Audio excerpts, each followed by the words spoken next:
all, and welcome to Pragati Vichar Literature Festival's Authors Marathon. The session we are having today is Love, Courage, and Chaos, Resilience in Modern Relationships. And the theme we are pursuing is Voices of Change, Activism, and Resilience. Let me quickly introduce you to the wonderful panelists I'm having today. First on the panel, we are having Karan Puri, author of When Shit Happens. Karan Puri is an Indian author. His first fiction novel, Happens They See Boy in America, has been a bestseller. The book was also mentioned in the India Today Top 20 Books in 2012. Karan is a freelance writer in lifestyle for various publications, mentor in a few startups, and also runs his own digital marketing consultancy. Earlier, he has also worked in corporates like Coca-Cola and Ernst& Young, to name a few apart, from being a renowned lifestyle blogger and leading food influencer.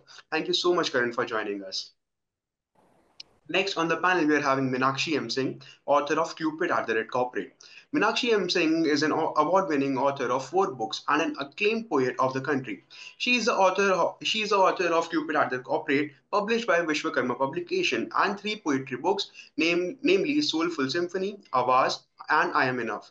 She is also the editor of a huge feminist anthology, Shida Shakti, which features 125 poet works from all over the world. She is a noted poet, theatre actress, well-known columnist with Women's Web, Gurgaon Moms, Asian Literary Society, Wiki, etc. Thank you so much, Meenakshi, for joining us.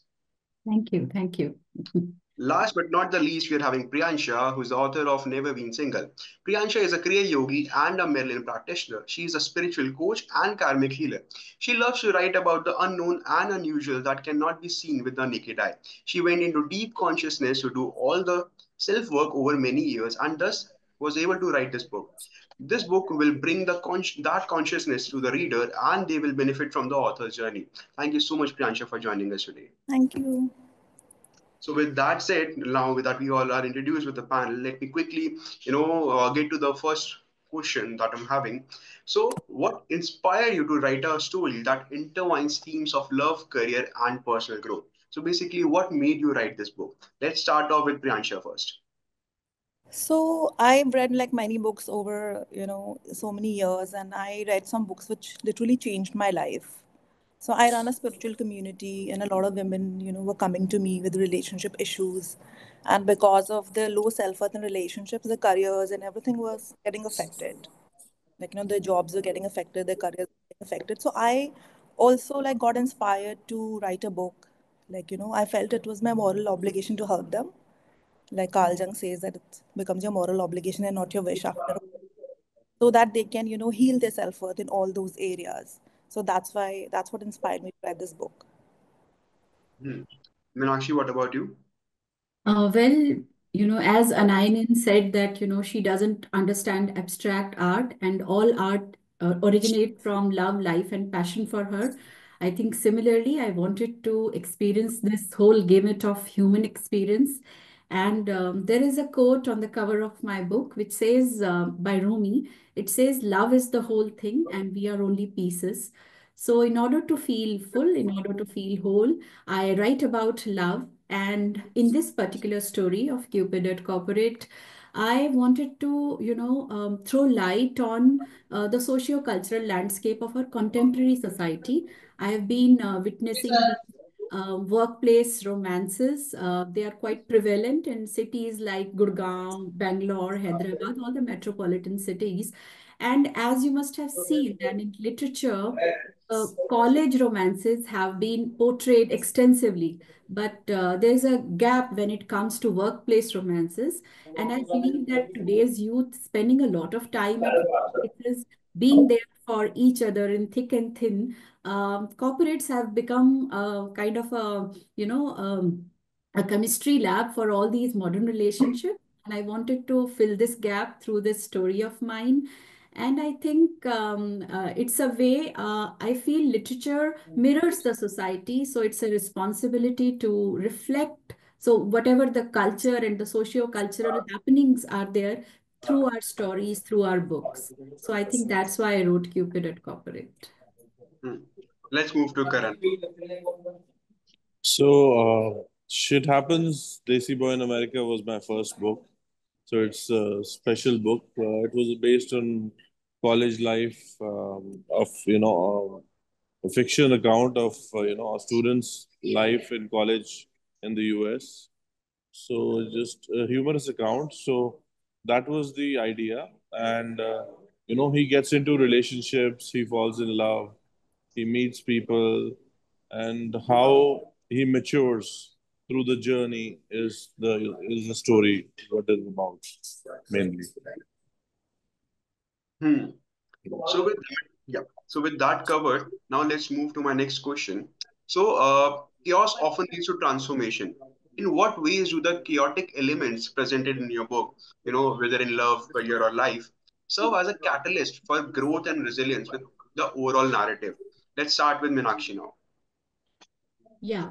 So I think chaos is a great opportunity for transformation, and it serves as as a catalyst for transformation. And adversities are the best opportunities, I believe, to polish oneself. And in my story, Suhani, the protagonist, faces a lot of challenges when it comes to self-validation. She was unwelcomed at birth, so there is a lot of, she seeks external validation, and it becomes her, like she redeems herself through external validation initially. But as she traverses and faces those challenges, she makes education her weapon. And then later on, she faces societal judgment, as single working women do, to get settled, and other workplace challenges and challenges in her relationship. And through traversing all those challenges, I think she becomes resilient. She becomes independent. She is an independent woman, so she expresses her opinions very well. She believes in open dialogues, communication, and stating her point. And I think challenges make her more stronger, make her more beautiful, make her more self-reliant, and make her more charming. I think as it does for everybody. Hmm. Very good. So, Karen, what's your viewpoint on this? Can you repeat the question once? Yeah, sure. So Mhm. basically, chaos often leads to transformation. So, in Mhm. what ways do the chaotic elements presented in your book, whether in love, career, or life, serve Right. as catalyst for the growth and resilience with the overall narrative? See, there's chaos in his life because he's in college, and he's basically with a roommate, and that roommate gets involved in a relationship with his love in college. It's a chaos. It's a part of the chaos, and how he actually deals with the whole thing, the relationship, the love triangle. So the book is about that, and I think it's very important. I think it's a part of life. You have to deal with a lot of chaos, and relationships are a little bit, tough, and it helps you actually grow as a person also.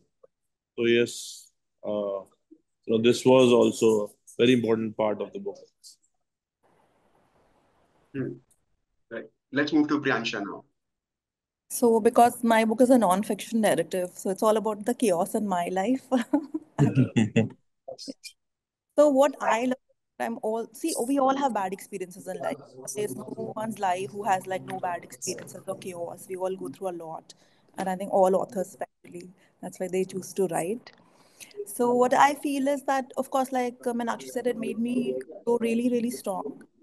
And another thing is that all the chaos happening, like all the failures that happen in my life, and all the relationship issues I had, and other issues I had in my life.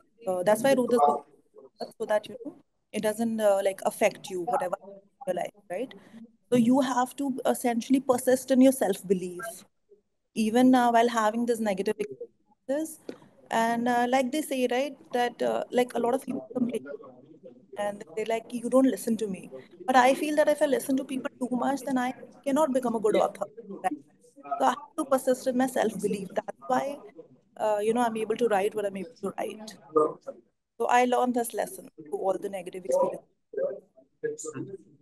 Right. So now my follow-up question to all three of you would be, So how much, what kind of inspiration do you take from, your real life experiences to craft your narrative in the books? And how much do you focus on fictionalizing the stuff, and how much is the actual plot?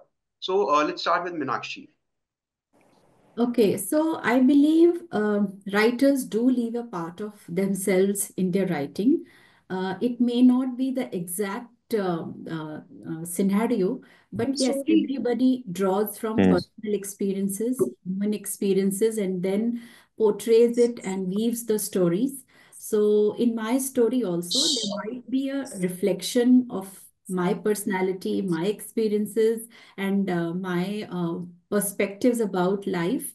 But yes, it's not exactly me, but uh, as you know, we experience life and circumstances and surroundings.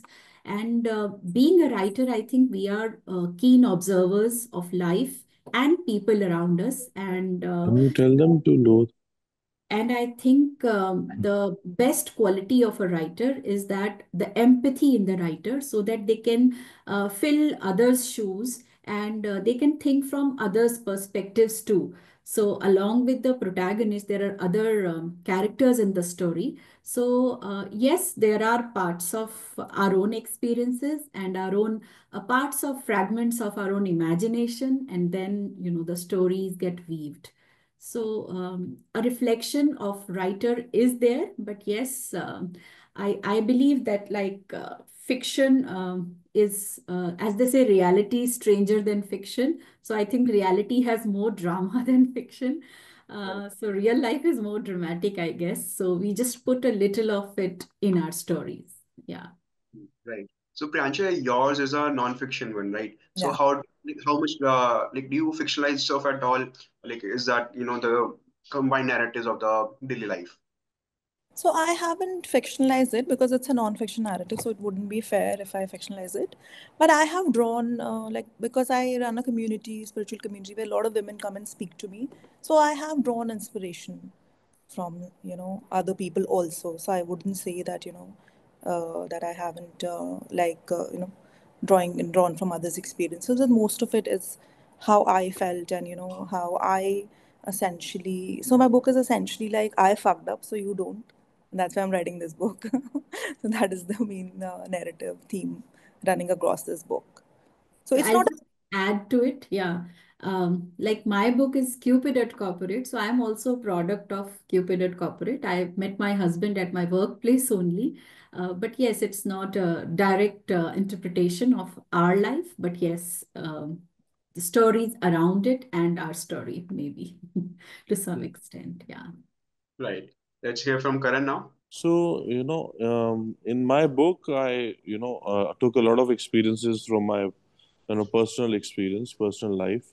And I also always draw from my personal experiences because I actually go there and, observe people and see how see how they behave. So all that is very important. Yes, I mean, personal experiences are important, and it helps shape the narrative of the book. Hmm. With that, let's move to my next question now. So, with the age of new communications, let's say social media, so what do you believe are the biggest challenges people face in modern relationships, and how does your book offer insights or solution to these challenges? These relationships could be husband wife, boyfriend girlfriend, or even friendships as well. So what kind of strategies or insights does your book aim to offer these readers? Let's start with Priyansha first. Um, Challenges, as in, like you said, secrets and misunderstandings, that question, right? Right. Yeah. Yes. So I feel that, like, for me personally, feeling emotionally secure in a relationship is the topmost priority.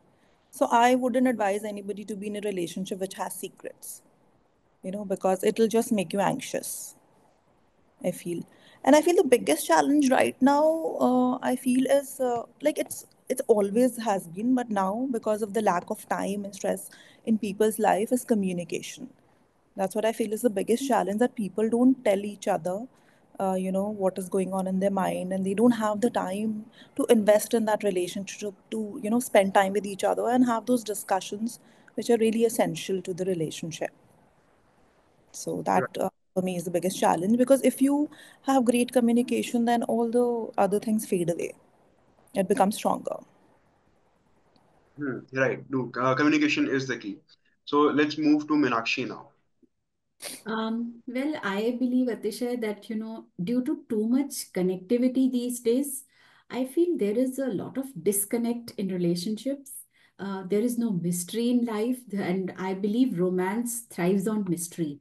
So there has to be little space to, to grow fond of each other, and a little bit of space to grow in different directions, because I always believe that, in any relationship, be it a husband or wife or friendship or any other kind of relationship, there has to be some space, and the people in the relationship need to evolve in different directions and then come to a shore, come to a common ground, rather than, being sticking to each other and shrinking each other and making each other claustrophobic.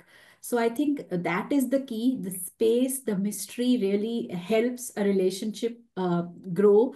And other thing, I think, as Priyansha said, communication is the pillar for any relationship, as well as basic respect and trust. And in my story, Cupid at Corporate, there is a quote in a chapter, The Facade of Heliconia, by Ursula Le Guin, which says, love doesn't just sit there like a stone. It has to be made like bread, remade all the time, made new. So you have to work on any kind of relationship. You have to put your efforts and, you know, keep renewing it, evolving in the relationship, rather than, just sitting there. And one more thing, I think, in the story also, um, people these days find too much commonality in relationships, and it becomes boring and monotonous. One needs to embrace the differences in each other's personality, and, agreeing to disagreeing basically really helps. So in the story also, Suhani and Siddharth, the protagonist, have are in conflict with each other at many points. There are debates, but then they, after an open communication, open dialogue, they come to a common ground. And since they have the basic respect and ethics in place, that, we need to stick to each other and embrace each other's opinion. It could be different, it could be different from each other, but yet they work on it and they evolve and they come to a place called home. Like all of us are reaching, they also reach to a home and start their life. Yeah. Hmm. Really strong advice, Meenakshi. With Thank that, you. let's move to Karan now. So I said every relationship has its ups and downs, and now I agree with Meenakshi ji. Communication is very important in a relationship. Yes, there has to be personal space also, so that the relationship thrives and you have time for yourself, and you can look at each other for something exciting, something new. Basically, it's important that you are happy in your own space. If you are happy, you can keep the other person happy. So self worth and self realization, that is very important. You should know all that, and yeah, keeping secrets sometimes is fine if it's healthy for a relationship. Hmm. So, with that, let's move to my next question. So, what was the most challenging part, that you faced, or, what was the most challenging part while Hmm. writing your current book? So, let's start with Priyansha first. I think this is my first book, so overall, it took me a lot more time than I imagined it would, because I was also working and I also had like responsibilities and liabilities. So I actually was thought that I'll just finish and do everything about my book in like about 2 years. It took me around five. So it's a lot of work than I imagined it to be. And and now, like, after I've written the book, like, a lot of energy and time and emotional energy goes into, writing a book. So when I started, because it's my first book, and like, jokingly, I call myself a baby author because I'm very new to this industry, and being author and everything. So, like, there were a lot of realizations, and a lot of learning. And like, I wouldn't call it challenging per se, but I feel that it's just like a good experience. I'm enjoying all of it. But time, yeah, like, it took me a lot more time, so that was the only factor. Hmm. Karan, what about you? So, challenging, yes. Being my first book, it was challenging uh, to get to round to sit and write. Uh, that was the most challenging part because of the writer's block was there. But yeah, once you go with the flow, and you decide that you want to share a story with the world, and it just happens. So that discipline and that focus has to be there. So, and another challenge I faced was 2012. It was like the publishers were very few, Hmm. and there was it was tough to find a publisher. Right. So that was itself an achievement, that I could find a good publisher and get published, and it became a bestseller in the first 2 months itself. So that was pretty good start, flying start. Right. Meenakshi, what about you? Yeah, for me, like I started writing in 2012, uh, uh, but all of them were like poetry books. And this book, Cupid at Corporate, it just came like gushing water, flowing water. So the writing, it was not a challenge. It was just there. I wrote it long back. But yes, switching from verse to prose was something I had to really make up my mind to, that I need, in poetry what happens is that you don't need to reveal the characters, you don't need to reveal the scenery, you just write the thoughts, and with the rhyme and everything, the metaphors, everything. But in story you have to give the real setting, the real characters. So there were one or two challenges that I had this initially, the self doubt. I think it occurs to every author, that Hmm. whether I'll be justifying my pen, like from verse to prose. First was that challenge, and second was finding a good publisher. So in that, I think I found, fortunately, I found a great literary agent, Suhail Mathur of the Book Bakers, and he pitched my book, and it was received by two, three publishers, out of which I chose Vishwakarma Publishers. And I think now there's no stopping. The book is well received. There are many reviews and resonances coming. So I'm very happy, in a happy place. Yeah. Very congratulations on that.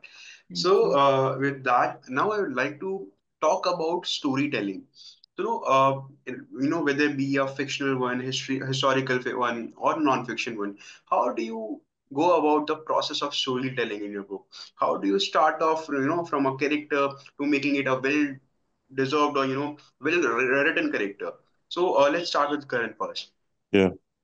So, Shit Happens is a story actually that resonates with many people navigating the chaotic yet vibrant world of college life and relationships. Balancing humor with the deeper emotions of identity and adaptation was an organic process for me.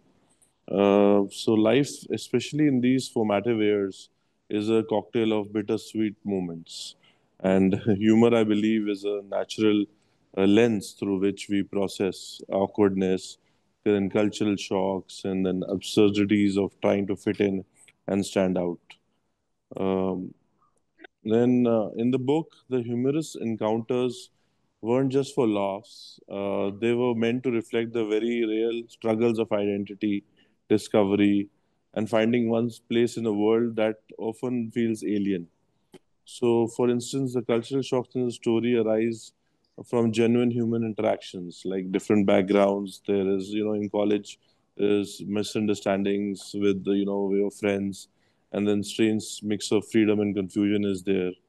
And to balance that with emotion, I delved into the inner conflicts of my characters, ensuring they were relatable and layered. So I mainly wanted the readers to understand, to themselves, put themselves in those situations, laughing one moment and then reflecting the next moment. So ultimately, the humor and emotions are opposites, they complement each other. And humor makes the heavier themes more approachable, while the emotional depth ensures that the laughs are meaningful and memorable. So it is a delicate dance, and I hope I've done justice to both sides in my book. And I that's the basically what I aim to give the readers, and for them to judge themselves. Very well said. Now let's move to Priyansha. Sorry, can you repeat the question once? Yeah, so basically, I'm talking about storytelling. How do you craft, how do you go about the process of storytelling in your book? Naming a character to making it a well-written one. Yeah, so because mine is not a fiction, so I didn't have to do the character building, like, Hmm. which is actually done in a fiction piece. So what I wanted, as from my book, like what my expectation was, that I didn't want to write another like super heavy preachy non-fiction, which people would get bored of or find it very difficult to read. So I wrote my book. So if you read my book, it'll actually be as if you're just talking to me, right? And I'm telling you, like, this happened to me and that happened to me. Like, of course, like all nonfiction is like that, but mine is like I wrote it in a very simple manner, and I've written it in short chapters so that it's not heavy, and and like Karan said, I've tried to make it super funny. Like, though some experiences are painful, but experiences can be heartbreaking and heartwarming at the same time, right? So I've and like there's a Korean proverb which says that no joke is funny unless it has some truth in it. So I think all the people who are humorous and who have a good sense of humor have actually had a lot of pain in their life. So I've That's tried, true. yeah. So I've tried to make my book, super light for people. I wanted to write a funny, cool self-help book, that doesn't weigh on you and you can just read it anywhere, and short chapters so that you don't have to, really plan to read it. You can just pick it up and just, read it. So that was my exercise in this area. Hmm. Let's move to Meenakshi now. So I'll just share two, three things from my experience of writing. First of all, the hallmark of good writing for me is that how evocative it is. It can produce a smile, a nod, a tear, some resonance. Then, the writing is worth it. And I really feel worthy and worthwhile when, my readers find it like resonance in it, and they resonate with the thoughts. So that's the first testimonial that your pen is worth it. Second is, I think while I carve my characters, I ensure that they are vulnerable, they are a bit flawed, like all of us humans, and they're not like perfect, picture perfect characters and people, because all of us, as they say, have our own vulnerabilities, have our own quirks. And as Sigmund Freud said that, out of your vulnerabilities will come your strength. So a strong person is vulnerable. And I feel, the third thing is, with quirky characters, a gray, giving them a gray shade of characterization, and evocative writing. If you can hook the readers and maintain the pace of your writing, maintain the pace of your story, uh, like I have done in my chapters, the in Cupid at Corporate. After each chapter, there is a question, to so that reader feels hooked to go to the next page. So that is one thing, to have a tight pace in the story so that it doesn't become boring. Um, Other than that, I think if you are compelled with a good quarrel with the world, and make it your purpose and then write your story, then you know that uh, from where your character started and your character ended, the evolution has happened. So the evolution should have happened in a story, and there has to be a good, well-defined character arc. Then I think the story is good to read and write. Otherwise, it's just an animated jargon of words, which I don't like. Writing has to be readable, lucid, simple. Yeah. So I Hmm. think Right. that. So with that, now actually I would like all of you to give advice. So what message do you hope readers take away from your book, and what would be your single advice to the young authors or the authors who are trying to pick up the pen? So let's start with Karan now. So advice for authors, right? For the Yeah, and the message that you would like to relay to the readers with your book. Mhm. So for young authors, it's basically just have a kind of a story in mind, what you want to convey from the story, and have clear thoughts of what exactly you're trying to put across. And obviously now, there are there is an opportunity to self publish also, and there are traditional publishers also. So it depends on what topic you're writing on and what kind of genre you're writing on. And for readers, so basically, what was the question for readers?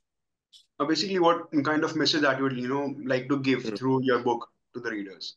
What message do you So, hope readers take away? so the new book which is coming out in early April is on food and food history. So I want, through my, since I have experience with blogging and a lot of experience with the hospitality and food industry, so I wanted to help young bloggers, young people who want to be chefs, to have an idea about what the blogging world can give them, what is the scope, and through my short stories, I'm building their interest, the young people, their interest in food, with short stories on food and food history, and also giving them a platform wherein they can get recipes from one of the best chefs across India and the world also. So they will be sharing, those chefs will be sharing their recipes and their feedback and their inputs on food and food history in modern India.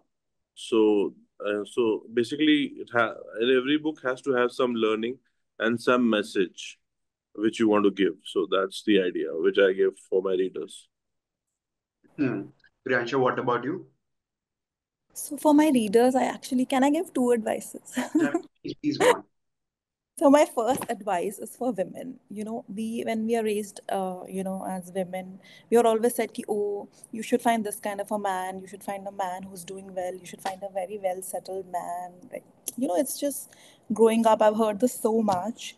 So my first advice is that whatever you're looking, and this is for men also equally now, because now things have changed quite a bit, I presume. So when you're looking, whatever you get attracted to in the other person, right? Like, Okay. for example, you want a very successful person or a very well settled person, a very good looking person. Please work on yourself in that area. Okay, become successful, become good looking, or whatever. Like, if you want a very hot partner, become hot yourself. So because looking for that thing in another person can lead to make a wrong decision, because I don't think all these decisions can be right about relationships. So that's what my book essentially touches on, that you heal your own self-worth in the area of job, in the area of good looks, in the area of career, or any other thing, before you actually look for a partner. I'm not saying that don't look, or like, or just be single, but essentially it's really important excel yourself in those areas, and then because you're vibrationally in a good place, you'll automatically meet such people. And my second advice is, if someone tells you, to find someone like that, just politely tell them that please don't give me wrong advice. That's my second advice. Oh, thank you so much, Priyansha. So with that, let's move to Meenakshi now. Well, my message to the world is that we can achieve anything with little bit of heart and art. As all of us humans, we all have hearts, and we are, we are supposed to feel. We are supposed to be vulnerable. We are supposed to be sensitive. So believe in your sensitivity and make vulnerability your superpower. And a few other practices I follow, like gratitude and believing in abundance. So that's my mantra of life, that I write gratitude journal every day. So these are few best practices which keep you sane and humane. And my pen writing every day keeps me sane and humane. It's like my oxygen. Um, and as Priyansha said, that first you need to fill your own cup. Otherwise, you can't quench another's thirst. So yes, and for women, I am a gender crusader. I have an organization, She the Shakti, wherein I always tell women, my fellow women that that woe in women that differentiates us from a man, that doesn't stand for woes, it stands for wonder within. So all of us, women or men, need to find that wonder within, and be triumphant in life. And as they say, Vasudhaiv Kutumbakam. So my motto is that entire world is one family. And through my pen, I'm trying to connect with my family of the world. And when I write, I feel a divine connection, and it's really like I'm worshiping. So that entire process of writing is itself is so exhilarating. And my message to aspiring writers is that write every day. Write every day like you can't live without it. You will choke with your thoughts if you do not write. And I think journal writing has helped me a lot. Few of my books have come out of my journals only. So do that riyaz every day, and I think you will be a maestro in your craft. Yeah. Such a strong advice, Meenakshi. With that, we are at the end of this discussion. While do have so many questions for all of you, I would like to end it here because of the time constraints. Thank you so much, Priyansha, Meenakshi, and Karan for joining us and sharing your valuable insights with us and the audience. I personally learned a lot from you guys, and I do hope the audience would do the same. I'm really grateful to you, Atishay, and PVLF for having me in this panel discussion. Thank you so much. Likewise, pleasure was ours. Yeah. Thank you, Atisha. It was a pleasure. Yeah. Yeah. And thanks. Thank you. It was a pleasure sharing the space with Meenakshi ji and Priyansha. Thanks to you. Thank you. Yeah.